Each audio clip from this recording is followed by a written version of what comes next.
नमस्कार साथियों, जय हिंद। तो मैं आज आपको कक्षा 10वीं क्षितिज चैप्टर 1 उद्धव यानी सूरदास के पद का क्वेश्चन आंसर करवाने जा रहा हूँ। तो हमारा पहला क्वेश्चन है, गोपियों द्वारा उद्धव को भाग्यवान कहने में क्या व्यंग्य निहित है।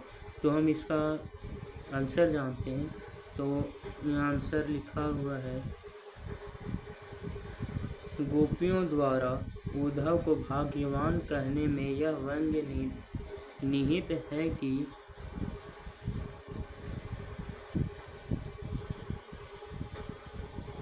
उद्धव वास्तव में भाग्यवान न होकर अति भाग्यहीन है।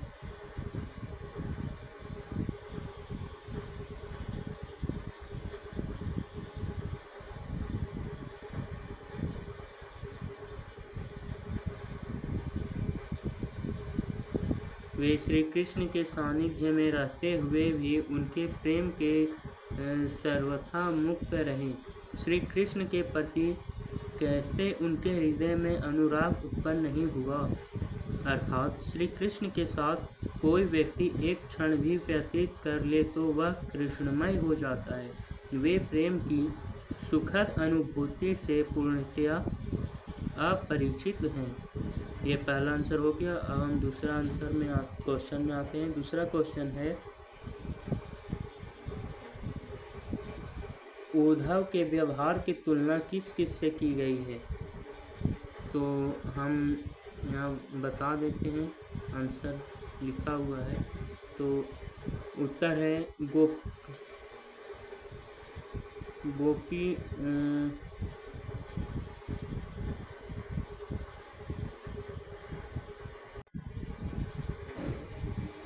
गोपियों ने उद्धव के व्यवहार की तुलना निम्नलिखित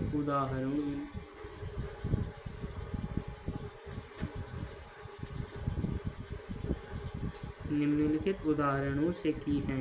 पहला, गोपियों ने उद्धव के व्यवहार की तुलना कमल के पत्ते से की है, जो नदी के जल में रहते हुए भी जल की ऊपरी सतह पर ही रहता है। अर्थात जल में रहते हुए भी जल का प्रभाव उस पर नहीं पड़ता है। उसी प्रकार श्री कृष्ण का सानिध्य पाकर भी उनका प्रभाव उद्धव पर नहीं पड़ा। दूसरा पॉइंट, उद्धव जल के मध्य रखे तेल के गागर मटके की भांति हैं, जिस पर जल की एक बूंद भी टिक नहीं पाती। इसलिए उद्धव श्री कृष्ण के समीप रहते हुए भी उनके रूप के आकर्षक तथा प्रेम बंधन से सर्वथा मुक्त हैं। तीसरा पॉइंट, उद्धव ने गोपियों को जो योग का उपदेश दिया था, उसके बारे में उनका यह कहना है कि यह योग कड़वी ककड़ी के समान प्रतीत होता है, इसे निगला नहीं जा सकता, यह अत्यंत अरुचिकर है। तो दूसरा क्वेश्चन भी हो गया, उसका आंसर भी। अब तीसरा क्वेश्चन देखते हैं, गोपियों ने किन किन उदाहरणों के माध्यम से उद्धव को उलाहने दिए। तो आंसर है, गोपियों ने कमल के पत्ते, तेल की मटकी और प्रेम की नदी आदि उदाहरणों के माध्यम से उद्धव को उलाहने दिए हैं। प्रेम रूपी नदी में पांव डुबाकर भी उद्धव प्रभाव रहित हैं। श्री कृष्ण के सानिध्य में रहते हुए भी वे श्री कृष्ण के प्रेम से सर्वथा मुक्त हैं या नहीं। इसका हो गया ये आंसर। अब हम देखते हैं चौथा क्वेश्चन। चौथा क्वेश्चन है, उद्धव द्वारा दिए गए योग के संदेश ने गोपियों की विरह अग्नि में घी का काम कैसे किया।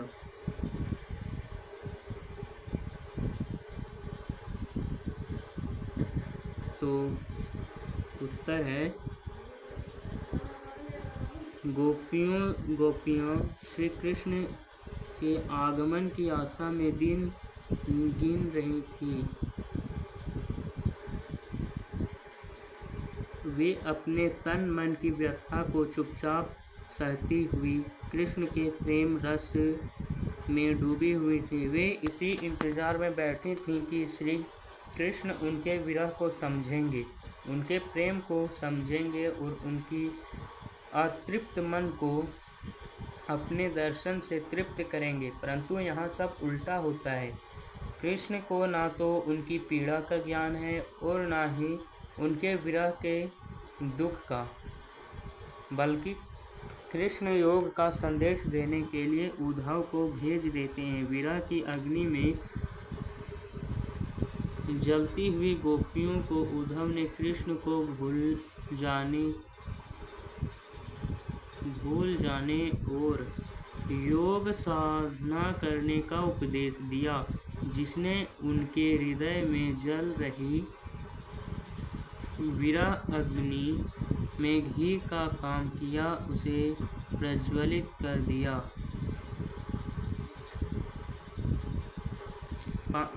ये चौथा क्वेश्चन का आंसर पूरा हुआ। अब हम आते हैं 5वें क्वेश्चन में। 5वां क्वेश्चन है, मर्यादा नालही के माध्यम से कौन सी मर्यादा में ना रहने की बात की जा रही? इसका आंसर जानते हैं। तो इसका आंसर है, मर्यादा नालही के माध्यम से प्रेम की मर्यादा में ना रहने की बात की जा रही है। गोपियाँ श्री कृष्ण के मथुरा चले जाने पर शांत भाव से उनके लौटने की प्रतीक्षा कर रही थीं। वे चुप्पी लगाए अपने मर्यादाओं में लिपटी हुई इस वियोग को सहन कर रही थीं, क्योंकि वे श्री कृष्ण से प्रेम करती थीं। श्री कृष्ण ने योग का संदेश देने के लिए उद्धव को भेज दिया, जिससे गोपियाँ मर्यादा छोड़कर बोलने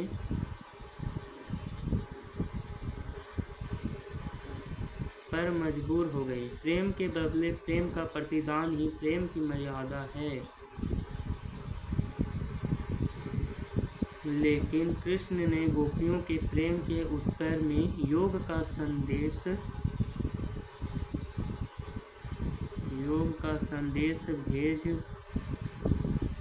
भेज दिया। इस प्रकार कृष्ण ने प्रेम की मर्यादा नहीं रखी। वापस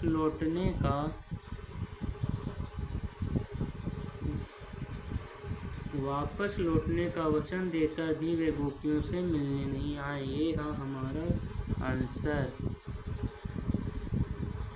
अब हम छठा क्वेश्चन देखते हैं। छठा क्वेश्चन है, देखते हैं छठा क्वेश्चन। कृष्ण के प्रति अपने अनन्य प्रेम को गोपियों ने किस प्रकार अभिव्यक्त किया? तो उत्तर है, गोपियाँ रात दिन सोते जागते सिर्फ श्री कृष्ण का नाम ही रटती है। कृष्ण के प्रति अपने अनन्य प्रेम को गोपियों ने चींटियों और हारील की लकड़ी के उदाहरणों द्वारा व्यक्त किया है। उन्होंने स्वयं की तुलना चींटियों से और श्री कृष्ण की तुलना गुड़ से की है। उनके अनुसार श्री कृष्ण उस गुड़ की भांति हैं जिस पर चींटियाँ चिपकी रहती हैं। हारील एक ऐसा पक्षी है जो सदैव अपने पंजे में कोई लकड़ी या तिनका पकड़े रहता है, वह उसे किसी भी दशा में नहीं छोड़ता है। उसी तरह गोपियों ने मन, वचन और कर्म से श्री कृष्ण की प्रेम रूपी लकड़ी को दृढ़ता पूर्वक पकड़ रखा है।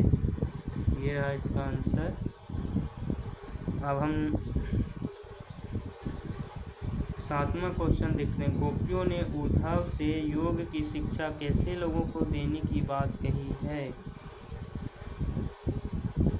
तो उत्तर है, उद्धव अपने योग के संदेश में मन की एकाग्रता का उपदेश देते हैं।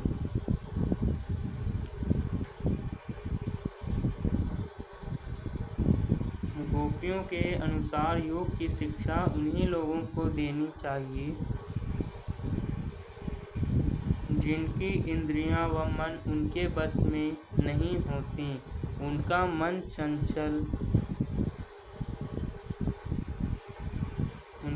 चंचल है और इधर उधर भटकता रहता है। गोपियों को योग की आवश्यकता नहीं है, क्योंकि गोपियां अपने मन व इंद्रियों से कृष्ण के प्रति एकाग्रचित्त है, इसलिए योग साधना का उपदेश उनके लिए निरर्थक है। समझ रहे हैं? तो 8वां प्रश्न है, प्रस्तुत पदों के आधार पर गोपियों का योग साधना के प्रति दृष्टिकोण स्पष्ट करें। तो आंसर देखते हैं। प्रस्तुत पदों के आधार पर स्पष्ट है कि गोपियां योग साधना को नीरस, व्यर्थ और अवांछित मानती थीं। गोपियों के दृष्टि में योग उस कड़वी ककड़ी के समान है जिसे निगलना बड़ी ही मुश्किल है।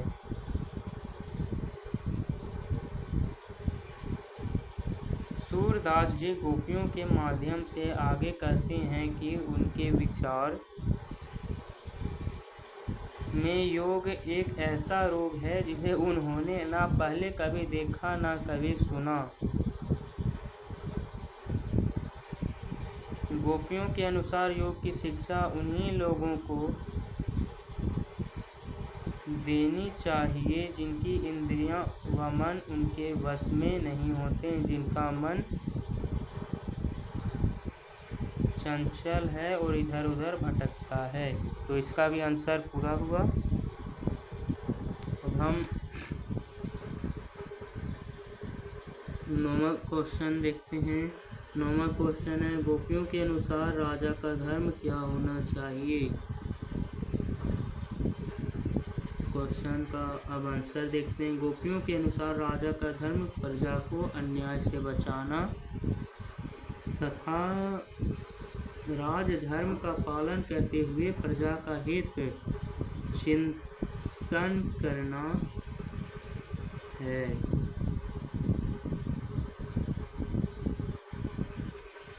10वां क्वेश्चन देखते हैं। गोपियों को कृष्ण में ऐसे कौन कौन से परिवर्तन दिखाई दिए जिनके कारण वे अपना मन वापस लेने की बात करती हैं। ये बड़ा विचित्र बात। आइए इसका उत्तर देखते हैं। गोपियों को लगता है कि कृष्ण द्वारका जाकर राजनीति के विद्वान हो गए हैं। उनके अनुसार श्री कृष्ण पहले से ही चतुर थे, अब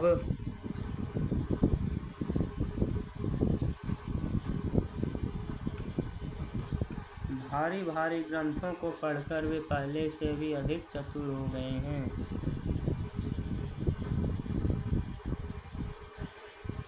छल कपट उनके स्वभाव का अंग बन गया है। उन्होंने गोपियों से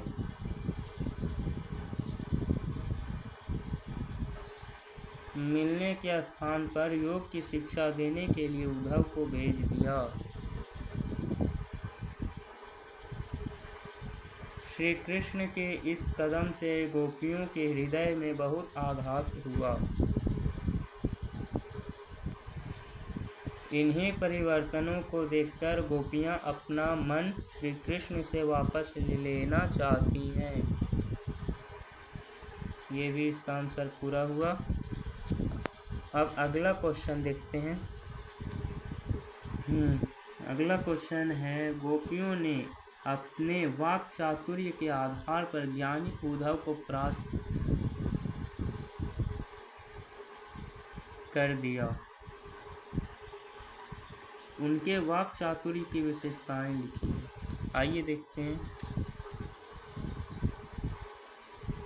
तो उत्तर है, गोपियां बात बनाने में किसी को भी परास्त कर सकती हैं। गोपियाँ उद्धव को अपने उपालंब तानों के द्वारा चुप करा देती हैं।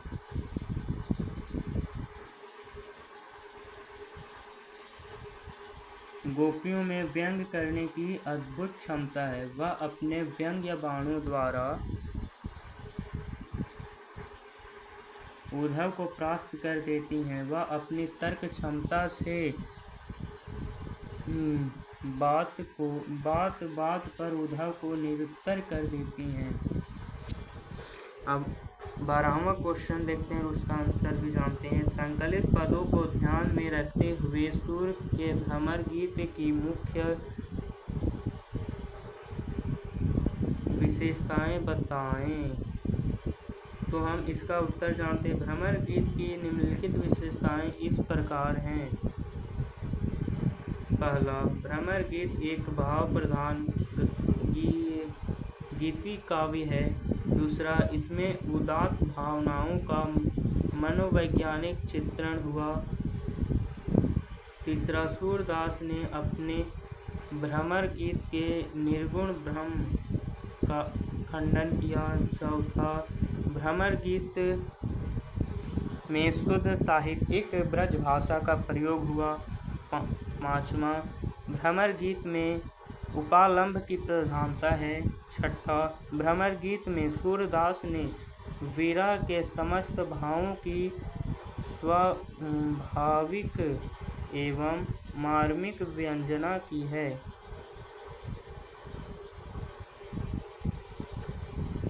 सातवां पॉइंट, भ्रमर गीत में उद्धव व गोपियों के माध्यम से ज्ञान को प्रेम के आगे नतमस्तक होते हुए बताया गया है। ज्ञान के स्थान पर प्रेम को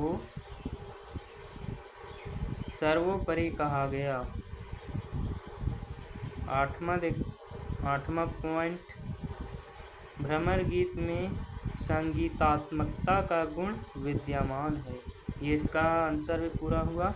अब आशा करता हूँ कि आपको ये वीडियो अच्छा लगा होगा, तो आप अधिक से अधिक शेयर करें और हमें लाइक शेयर और सब्सक्राइब कर दें, ताकि मेरा मनोबल और बढ़े और आपके लिए अच्छी तरह से वीडियो बनाकर अपलोड करता रहूँ। धन्यवाद और जय हिंद।